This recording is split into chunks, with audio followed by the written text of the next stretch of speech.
السلام عليكم. وعليكم السلام. اتفضل. لو سمحت انا بس كنت جاي اقدم لاولادي عندكم هنا في المدرسه. انا ما شاء الله يعني سمعت ان سمعه المدرسه حلوه بس يا ديمو، بس يا بابا، بس يا حبيبي. هم دول اولادك؟ يا فندم معلش هم عايزه اقعد اسمع لا لا انا عايزه انا تتخرم يا بابا. تعالى. لا شعرها. طب انا هطفي كده. لا ولا بس معلش هبقى اجيب لك واحده زيها ان شاء الله. تجيب لي مين يا استاذ؟ معلش بس هي مامته متوفيه وانا كمان بدور على عروسه بس يعني عشان اعوضهم عن الحاجات اللي باقيه عندهم. تعالى يا حبيبي خليك واقف جنبي. انا حبيتها قوي وهي كمان هتحبك قوي لما تعاشرك ان شاء الله يا حبيبي. قول يا رب. يا رب ان شاء الله. حضرتك الملف بتاعهم اهوت، وحضرتك برضو بس يا بابا انا اسف. لا معلش الحمار فوق لا والحصان جنبه. لا يا بابا، ده السقف مش حمار وديت النجفه مش حصان.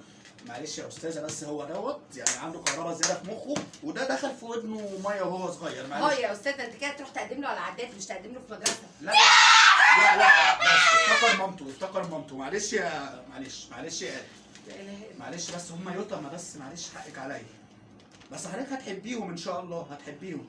هو ايه ده يا استاذ؟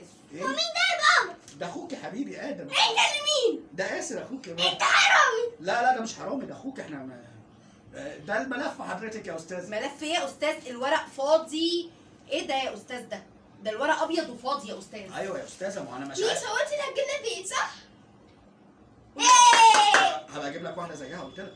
قول يا رب. يا استاذه اتفضل. انا ما رضيتش اخدع حضرتك. اه كل الحكايه ان هم قلوبهم بيضاء ودماغهم فاضيه، فانا يعني خليتني صريح معاكي، ما رضيتش اخدعك. مفيش مشاكل. حضرتك سيب لي الدوسيه ده وانا هدرسه ان شاء الله. تصدق دماغي فاضيه يا بابا؟ فاضيه. بص حتى لو عملنا كده مفيش حاجه بتقع منها اهي، لو عملنا هنا كده برضه مفيش حاجه بتقع منها. لازم اروح اشغل دماغي زي يعني هما كده الكمبيوتر. هنشغلها، نروح نشغلها سوا بقى ونقعد يا عم لا اجري